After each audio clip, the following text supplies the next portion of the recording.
Boa tarde, aluno. Espero que vocês estejam bem. A aula de hoje é falando no período entre guerras. Página 40 a 41. Acompanha aí. Bem, vamos iniciar com os Estados Unidos no pós-guerra. Vocês podem acompanhar.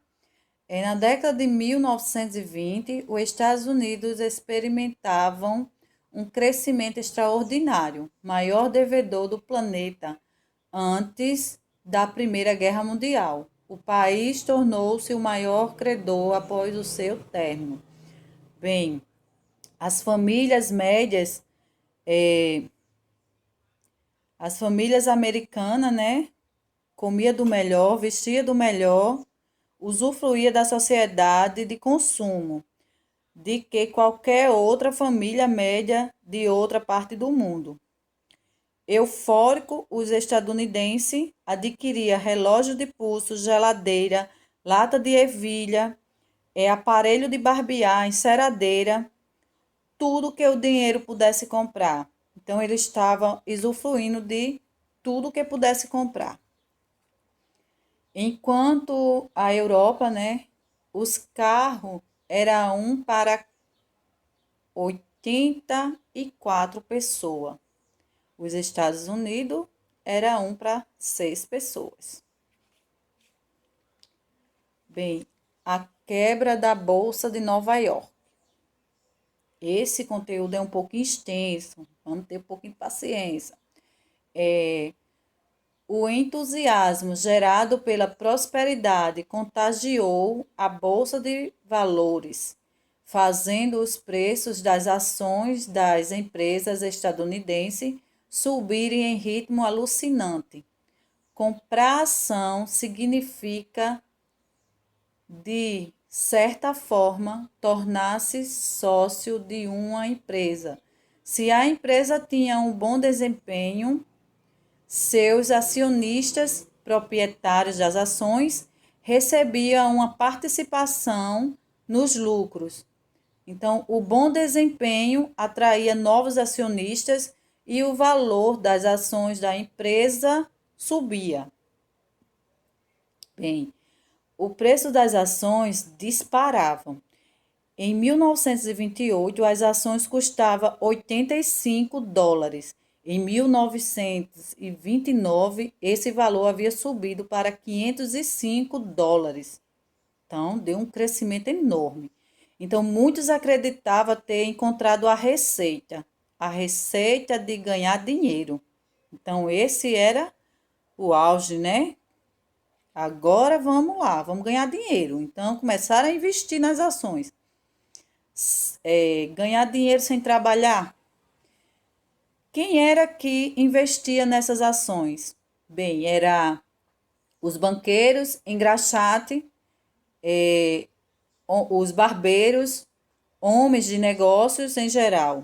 Então, durante os anos de 1920, a economia estava ótima. A euforia cegava as pessoas. Já no final da década, o desemprego cresceu. Bem, atingiu 40 milhões de pessoas desempregadas. A produção de aço caía lentamente. Em setembro de 1929, a compra das ações começou a diminuir lentamente. Espalhou-se um boato que o período de prosperidade estava acabando. Muitos apressou para vender suas ações antes que o preço caísse. Em outubro, o mercado entrou em colapso.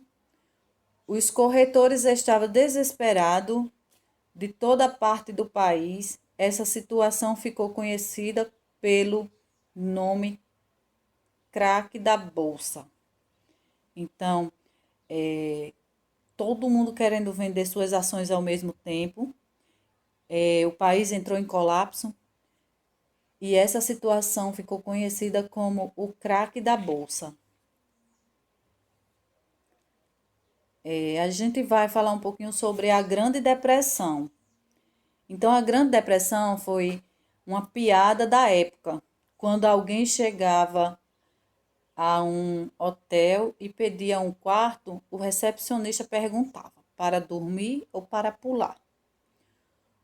Os suicídios não foram tão numerosos como a piada sugere, mas a imagem de executivos pulando dos arranha-céus tornaram-se o símbolo do desespero estadunidense com o craque da bolsa. Bem, a Grande Depressão, preocupado com o desânimo, o prefeito de Nova York pediu aos proprietários de cinema que só exibissem filmes otimistas, que incentivasse, que botasse as pessoas para cima. Em 1932, fizeram uma música, foi um sucesso. A música expressava o estado de ânimo de um país com 14 milhões de desempregados. Em cada 4 americanos, um está desempregado. Eles tinham uma média impressão que a crise não iria terminar, que não tinha fim, que não tinha um ponto de mudança, um sinal de uma possível melhora. Então, eles não acreditavam que fosse melhorar de jeito nenhum. Então, essa era a Grande Depressão. Para criar novos empregos, o Estado construiu 40 mil quilômetros de estrada, 40 mil escola, contratou 50 mil professores, construiu 500 quilômetros de aeroportos, instalou mais de 3,5 milhões de metros de canalização de água e esgoto, além das construções de praça, quadras esportivas, né, em todo o país. Bem, a crise se espalha pelo mundo. A crise se espalhará pelo mundo. A Alemanha fora a primeira a sentir seus efeitos. Os banqueiros estadunidenses não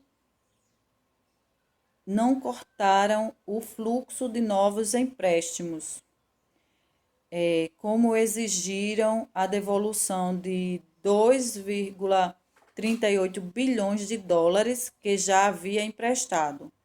Então, os banqueiros, né, eles não só cortaram o fluxo de novos empréstimos, como exigiram devolução do dinheiro emprestado, que eles tinham emprestado. Em toda a parte a ideia de um Estado forte, capaz de enfrentar a crise, ganhava corpo. Então, preparar, assim, um terreno para a ascensão do fascismo e do nazismo. Esse vai ser os próximos conteúdos que a gente vai falar um pouquinho sobre o fascismo e o nazismo. Como esse conteúdo é um pouquinho extenso e temos que dividir, então eu dividi essa parte. A gente temos aí uma atividade. A atividade temos na número 1, como vivia a família americana. 2, explique o que provocou o craque da Bolsa de Nova York. 3, o que os banqueiros estadunidenses exigiram. 4, explique o que aconteceu durante os anos de 1920. Bem, tem um resuminho aí, viu? Essa é a nossa atividade. Espero que vocês respondam. Vou estar aqui até às 5, aguardando o retorno de vocês. Tenham uma boa tarde, uma boa atividade.